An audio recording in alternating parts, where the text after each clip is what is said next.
Hello, and thank you for joining us in this new video. Today we are going to do a quick comparison between the Galaxy A55 and the Galaxy A56. So let's begin. Now, if you're considering purchasing one of these two models today, my advice would be to search for a great deal on the Galaxy A. Sometimes you might be able to find it for around 60 or 500 Mexican pesos, especially during very aggressive promotional periods. This would definitely be a much better purchase because at the moment the Galaxy A doesn't have as many promotions available and its initial price. The price has been set at 10,999 pesos. Therefore, to make a purchase as of today, if there happens to be a good deal available, this would indeed be the choice to consider. However, let's delve into more differences because when it comes to the design, it's quite evident that there's a new language being used here. Not only is it now a capsule that surrounds all the cameras, but it also features a floating design similar to what we observe in the high-end series. This aspect does give it a unique and special touch, although in terms of resistance, they remain pretty much the same. Gorilla Glass Victus is on the front with aluminum frames that feel quite premium in hand, and the back cover also features Gorilla Glass Victus Plus. Additionally, both have an IP67 rating. That's why I emphasize the design. It depends on your preferences. It's not that one is superior to the other, but they introduce a new design language here. As for the screen, the specs show 6.6 and 6.7 inches respectively. In other words, the Galaxy A56 is expected to feature a larger screen. However, this doesn't automatically imply that the phone itself is significantly bigger. While it is indeed a bit taller, there has been a notable reduction in the thickness of the bezels. As you can observe, they now seem to be somewhat thinner. Although not quite reaching the level of the high-end series, it appears that Samsung has made some efforts to slightly refine this design. However, not only will we find ourselves in front of a slightly larger screen, but it will also be somewhat brighter. Notice, we are going to select the maximum brightness setting on both devices. Interestingly enough, in this instance I observed that the Galaxy A55 screen appears even brighter, although theoretically the Galaxy A56 screen should actually be brighter. In fact, on another occasion, when I was conducting a comparison without recording them, I did indeed notice that the Galaxy A56 screen appeared brighter. However, generally speaking, I wouldn't claim that one screen surpasses the other. They are almost on par. AMOLED offers excellent contrast, a great display, and more. Now, in both instances, we also encounter stereo sound. Let's examine if there are any.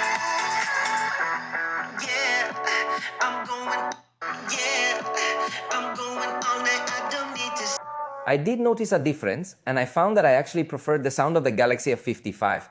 However, I just realized that this one had Dolby Atmos turned on. Let's check if turning on Dolby Atmos on the 56 will balance them out, especially since the equalizer settings are currently the same for both casos.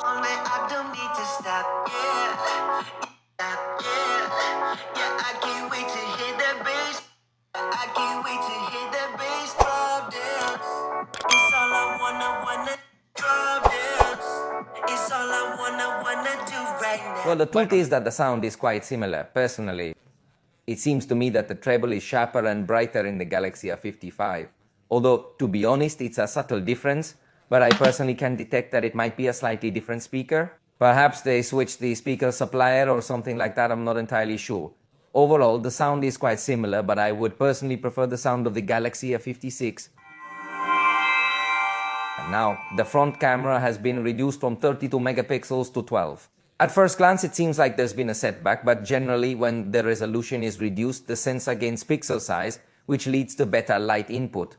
Let's examine this case. I'll zoom in to notice the details more clearly. In automatic mode, in both cases, the pictures will be 12 megapixels, so there shouldn't be much difference. In fact, in this particular case, which is an indoor photo taken next to a window, the result appears to be quite similar. However, when I examine the more distant details, I notice that the Galaxy A55 seems to manage the noise and grain slightly better in the darker parts of the image. Once again, I find the quality of the Galaxy A55 to be a bit superior. But remember, this is just a quick comparison of a photograph. Even in this section, for instance, the texture of the chair has been preserved. Well, on the Galaxy A55, you can see that. While the Galaxy A56 seems to have lost this texture information, I find it quite curious, but once again, I would stick with the Galaxy A55 camera. What's going on here? One possible explanation could be that Samsung has refined the Galaxy A55 much more over time with updates, while the Galaxy A56 is just beginning its life cycle. But this is something that bothers me about Samsung, as they often launch products that are not yet well optimized. The rear cameras haven't changed much, so let's take a look. Here's a picture with the ultra-wide camera. Personally, I think the Galaxy A56 photo shows better quality because it lacks the over-sharpness of the Galaxy A55. The details appear more natural, not forced or artificial. The difference isn't huge, but I prefer the Galaxy A56 camera in this setting. Ultra-wide. Now, with the main camera, it's important to note that we observe very similar behavior. In fact, I purposefully took these photos indoors against the backlight, which presents quite a challenging situation, in order to analyze and delve a little deeper into the differences in their performance. And I believe the Galaxy A55 has provided me with better detail overall. Once again, it appears that the Galaxy A56 does not capture as detailed an image in this specific type of scenario. Even observe the texture of the fabric that was behind me in the Galaxy A56. Let's say it has been lost somewhat. So I find it quite curious the behavior that we are observing here on these devices. The main camera I liked more in the Galaxy A55.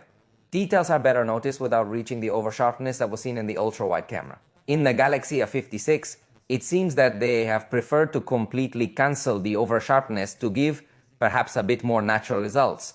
But it is indeed lost. A significant amount of detail.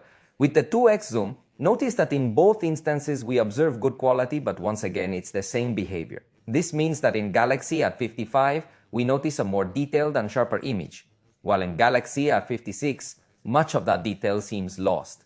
I am uncertain if with a future update they will enhance the detail, or if it's a shift in Samsung's overall strategy, perhaps stepping away from over-sharpness, which we could say in quotation marks, because here I do not see over. It's sharp and you can see the natural detail.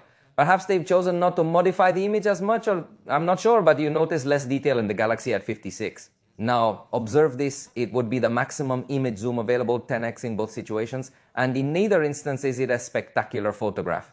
However, in the Galaxy A55, it appears to me that there's a slightly higher level of detail. It's not a huge difference, but if I had to choose between the two, I would prefer the Galaxy A55 in terms of cameras. Now, let's take a look at the video recording. From what I can see, it appears that on both devices, we observe something quite similar. However, I do notice a bit more noise on the Galaxy A55, especially in this backlit scenario. Neither of the devices compensates well for this, but that was expected. In these challenging environments, I believe once more that the Galaxy A55 provided me with a more pleasing result, at least from my perspective. Nevertheless, I must say, I prefer the recording made with the rear camera. The A56 offers a somewhat more precise color rendition, improved performance in backlit situations, and its focus appears to be more consistent. In this regard, there is definitely an evolution observed, and hopefully Samsung will provide an update for other areas as well. Regarding the battery, in theory, the capacity is identical. I conducted a test where I downloaded from 20% in until the device is powered off, and the Galaxy A56 lasted an additional 6 minutes.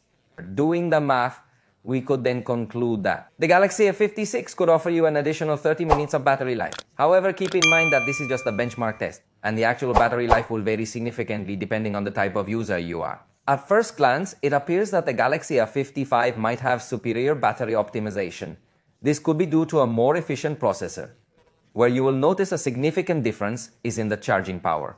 The Galaxy A55 supports charging at 25 watts, whereas the Galaxy A56 is capable of charging at 45 watts. I also conducted a quick test to check how much charge they gained in 30 minutes. The Galaxy A55 reached 52%, which isn't bad at all. However, the Galaxy A56 managed to reach 67% with just 30 minutes of charging. In that regard, there is a significant improvement. Still, I must emphasize that the Galaxy A55 didn't perform poorly, especially during its initial half hour of charging. After this period, both devices will slow down a bit, but there will still be a noticeable difference. In both cases, an optical fingerprint reader is kept, meaning it emits light and you need to leave your finger on it for a bit longer. There's no change in that aspect. However, it's worth noting that the Galaxy A56 comes with the latest version of One UI, which is One UI 7. On the other hand, the Galaxy A55 is still running on One UI 6.1. Despite this, both models have several years of promised updates. So if you are someone who is quite impatient and eager to have the latest version right away, you will likely prefer the Galaxy A56. Additionally, we'll get updates slightly sooner than the Galaxy A55 due to having similar launch times. When it comes to performance, the Galaxy A55 was available with either 128 or 256 GB. However, in this new version, the Galaxy A56, we only see the 256 GB configuration. Just something to keep in mind. Of course, having more storage is generally preferable. In terms of RAM, both models offer 8 GB, so there's no change there. The differences lie in the processor. The Galaxy A55 has the Exynos 1480, while the Galaxy A56 features the Exynos 1580. Geekbench results indicate the Galaxy A56 will perform better, not drastically, but it will be faster. A more noticeable difference might be in GPU performance, which we're testing under the same temperature conditions to determine who performs better. I'll follow up with you once the benchmark is completed. Notice that we have 7,17,492 points on the Galaxy 255, while on the Galaxy 256, it reached nearly 9 lakh points. This is where we observe one of the most significant differences. Additionally, he mentions that it seems to have managed the temperature slightly better, although the difference is minimal. However, it would also be significant if you appreciate high performance. In summary, we find an important evolution in the design, in the cameras. Samsung must improve through an update to Galaxy A56 if it wants to at least match what we had already seen in Galaxy A55. In software, of course, there are differences thanks to the new device, comes with One UI 7, while the last generation still does not update, although it will update at some point.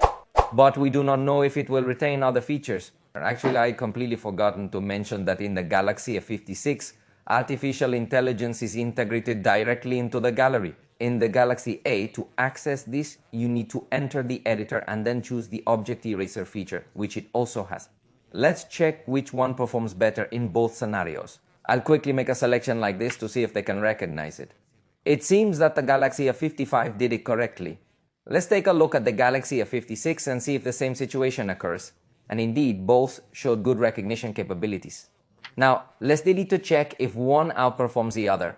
And hold on a moment. There you have it. They utilize a filler that doesn't involve generative artificial intelligence. In fact, neither has performed exceptionally well. In that sense, we don't observe much evolution. However, something noteworthy in the Galaxy A56 is the option to open the eyes, so to speak, or to select the best face in these types of photographs. After that, simply press the button and that completes the process. It's going to initiate a scan. Please note that on the Galaxy A55, this tool is not available. I'm uncertain if it will be provided through a future update. That would indeed be fantastic news because it highlights that it enables you to alter the expression in a very straightforward manner. This way, you can select the facial expression you prefer, and that's all there is to it. And you just need to hit the save button, and then you have finished editing your photo. For that to work, you just need to ensure that motion photography is enabled on the Galaxy A56. And then, if you have more advanced software, it can enhance the experience further.